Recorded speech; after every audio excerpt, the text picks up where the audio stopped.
Demetriana O'Ferry from the Nonprofit VA. I offer virtual assistant services to nonprofits and socially responsible businesses so we can work together to make the world a better place. So today, I'll be continuing the discussion of program evaluation, which will be my focus for the month of July. So if any of you would like to watch my intro video to this topic from last week, or if you also would like to catch up on the videos that I made in the month of June, then you can go to my Instagram, Facebook, or my website, thenonprofitva.com, to catch up. And you can use whichever platform you're most comfortable with. So today I will be talking about two types of program evaluation.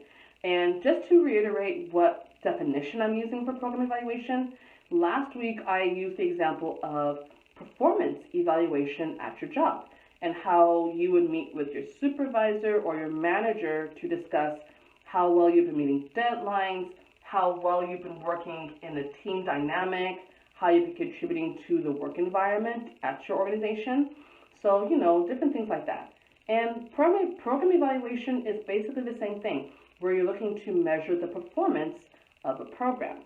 And so, also last week I mentioned that program evaluation could be anything. So a program could be an event, it could be a campaign, it could be a workshop, it could be a 10-week course on something. It could be anything. And so program evaluation could apply to anything that your organization is doing to meet the needs of your community. And so the two types of program evaluation I'll be discussing today are process evaluation and impact evaluation. So process evaluation is where you as an organization will be looking at how your program is being run, how it's being implemented. And so this is where you would, look to participants, volunteers, and individuals facilitating the program content or the program initiative or delivering it. You would be getting feedback from these parties to get a well-rounded picture of how your program is being run. And so let's say that you're looking at participant feedback.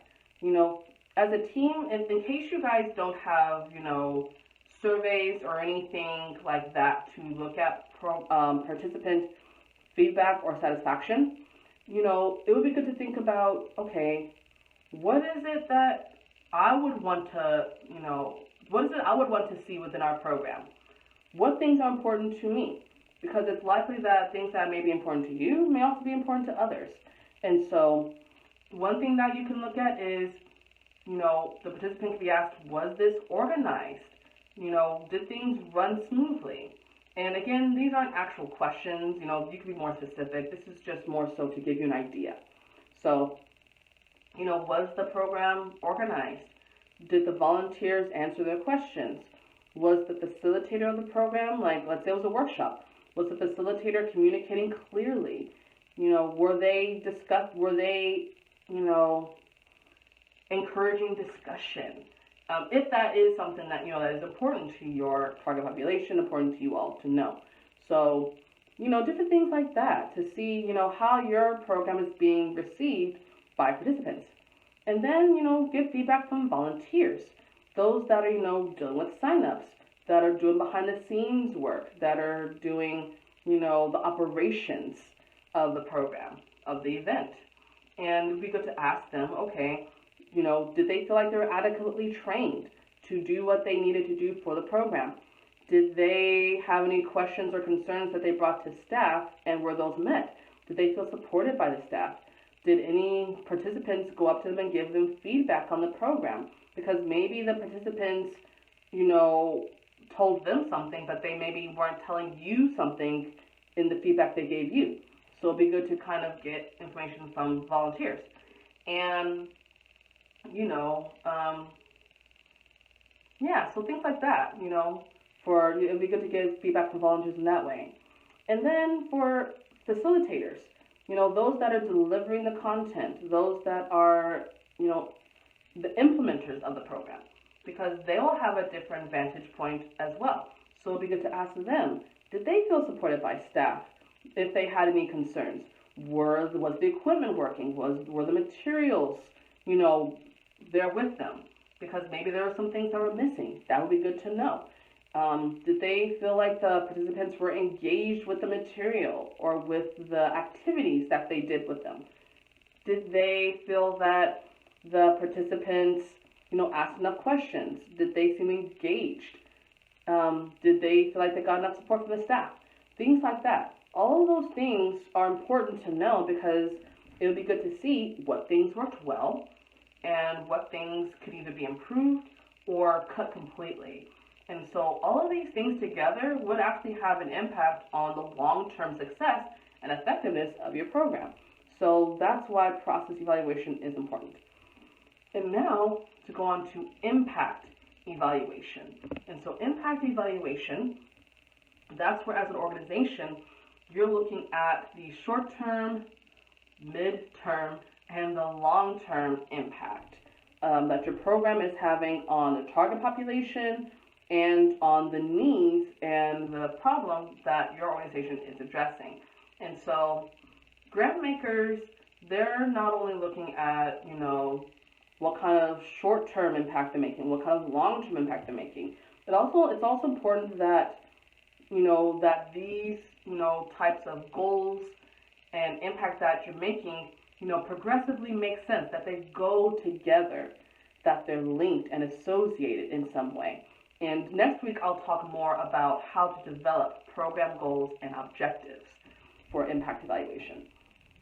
And so, a way for you to look at this is to think about the research that you did for your needs statement. And for those of you that didn't watch my videos on needs statements from June, it would be good to watch those so you can get an idea of what I'm talking about. And so, it would be good to reference that research because, like I mentioned in that video, it would be good to see what variables are associated with the problem that your organization wants to address.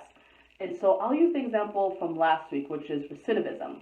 And so let's say that the problem was recidivism, and the solution would be to increase employment among convicted felons. And so then it's important to look at, okay, what variables are associated with recidivism? What variables are associated with that? So one could be job opportunities. One could be job skills. And so think about what area your organization is focusing in on and develop and use that as inspiration to develop your short-term impact, because the long-term impact that your program is looking to make may be increasing employment among convicted felons. And then a midterm one could be increasing job opportunities, because job opportunities could connected to employment increasing. And then looking at short-term would be, okay, what impact can your program make now? Well, the program that impact your program can make now would be job skills. So goals, in short-term impact you can make that you could talk about in your impact evaluation plan could be, looking to, increase typing skills for administrative jobs, to increase email skills, to increase phone etiquette skills. So that could be something like, by the end of our program, we want to see a positive change in these skills. And, that's good because you saw based on your research that, job skills could be something that could be part of the solution. So short term could be increasing job skills.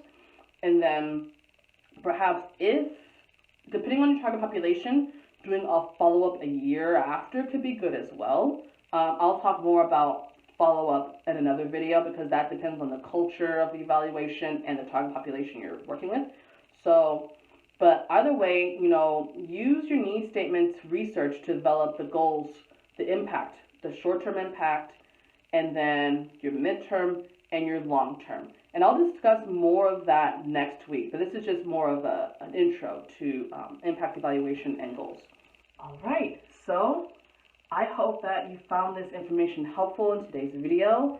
If any of you have any feedback to provide, please email me at the nonprofitva@gmail.com. I would appreciate any kind of feedback you can provide. And if any of you would like to learn more about the virtual assistant services that I offer, you can go to my website, thenonprofitva.com, to learn more. All right, well, again, thank you all so much for watching. I hope you all have a blessed week, and I look forward to talking to you all again soon. Bye.